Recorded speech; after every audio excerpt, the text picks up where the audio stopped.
अगर आप भी चाहते हैं कि आरसीएम म्यूजिक के वीडियो सबसे पहले आप तक पहुंचे, तो लाल बटन को दबा के चैनल को सब्सक्राइब जरूर करें और साथ में बेल आइकन को दबाना ना भूलें।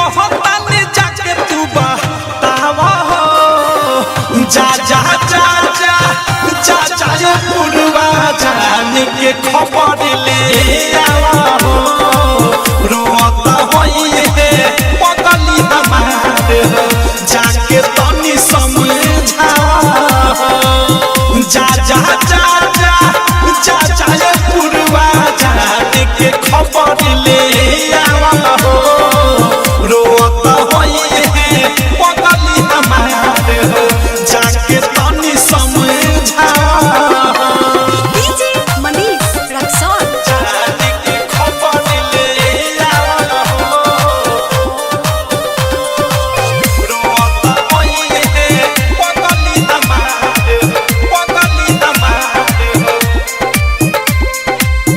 रोते रोते कल्ले हुए अखिया दुनू लाल हो, उहो तोरा पता दे हम तोरा पे मिले ना कवनो हाल हो, जाने के खबर ले आवा हो। रोते रोते कल्ले हुए अखिया दुनू लाल हो,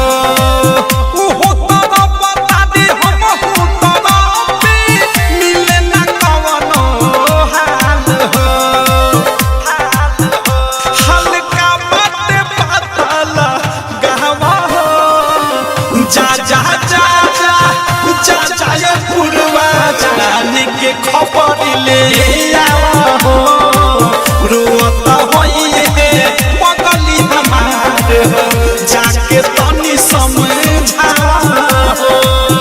जा जा जा जा जा जा ये पुरवा जाने के खबर ले आवा हो, रोता होई है पगली हमारे हो, जाके तनी समझावा हो।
जा जा जा जा जा जा ये पुरवा जाने के खबर ले आवा हो, रोता होई है पगली हमारे हो, जाके तनी समझावा हो। जा जा जा जा जा जा ये पुरवा जाने के खबर ले आवा हो, रोता होई है पगली हमारे हो, जाके तनी